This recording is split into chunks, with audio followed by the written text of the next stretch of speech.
People say one can't help one's thoughts, but one can. The control of the thinking machine is perfectly possible. And since nothing whatever happens to us outside our own brain, since nothing hurts us or gives us pleasure except within the brain, the supreme importance of being able to control what goes on in that mysterious brain is patent. The idea is one of the oldest platitudes, but it is a platitude whose profound truth and urgency most people live and die without realizing. People complain of the lack of power to concentrate, not witting that they may acquire the power if they choose. And without the power to concentrate, that is to say, without the power to dictate to the brain its task and to ensure obedience, true life is impossible. Mind control is the first element of a full existence. Hence, it seems to me the first business of the day should be to put the mind through its paces. You look after your body inside and out. You run grave danger in hacking hairs off your face. You employ a whole army of individuals, from the milkman to the pig killer, to enable you to bribe your stomach into decent behavior. Why not devote a little attention to the far more delicate machinery of the mind, especially as you will require no extraneous aid? It is for this portion of the art and craft of living that I have reserved the time from the moment of quitting your door to the moment of arriving at your office. What? Am I to cultivate my mind in the street, on the platform, in the train, and in the crowded street again? Precisely. Nothing simpler, no tools required, not even a book. Nevertheless, the affair is not easy. When you leave your house, concentrate your mind on a subject, no matter what, to begin with. You will not have gone 10 yards before your mind has skipped away under your very eyes and is larking round the corner with another subject. Bring it back by the scruff of the neck. Ere you have reached the station, you will have brought it back about 40 times. Do not despair. Continue. Keep it up. You will succeed. You cannot by any chance fail if you persevere.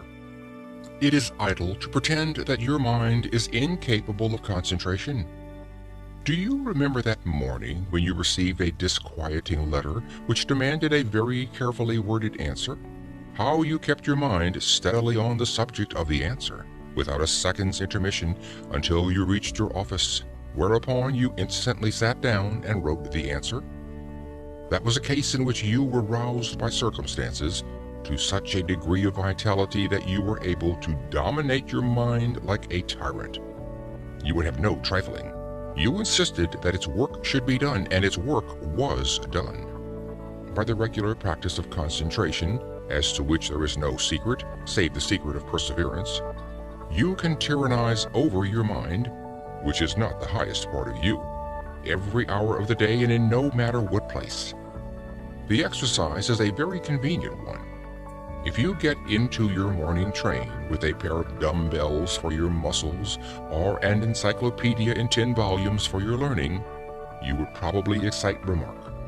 But as you walk in the street or sit in the corner of the compartment behind a pipe or strap hang on the subterranean, who is to know that you are engaged in the most important of daily acts? What asinine bore can laugh at you?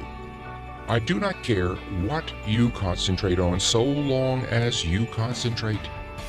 It is the mere disciplining of the thinking machine that counts. But still, you may as well kill two birds with one stone and concentrate on something useful. I suggest, it is only a suggestion, a little chapter of Marcus Aurelius or Epictetus. Do not, I beg, shy at their names. For myself, I know nothing more actual, more bursting with plain common sense, applicable to the daily life of plain persons like you and me, who hate airs, pose, and nonsense, than Marcus Aurelius or Epictetus. Read a chapter, and so short they are, the chapters, in the evening, and concentrate on it the next morning. You will see. Yes, my friend, it is useless for you to try to disguise the fact. I can hear your brain like a telephone at my ear.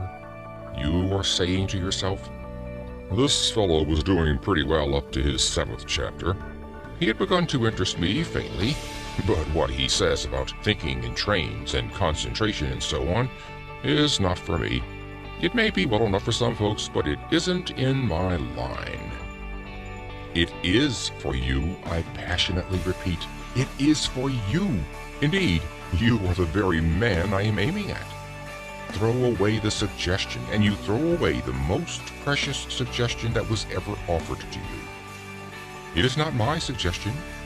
It is the suggestion of the most sensible, practical, hard-headed men who have walked the earth. I only give it to you at second hand. Try it. Get your mind in hand and see how the process cures half the evils of life, especially worry, that miserable, avoidable, shameful disease, worry.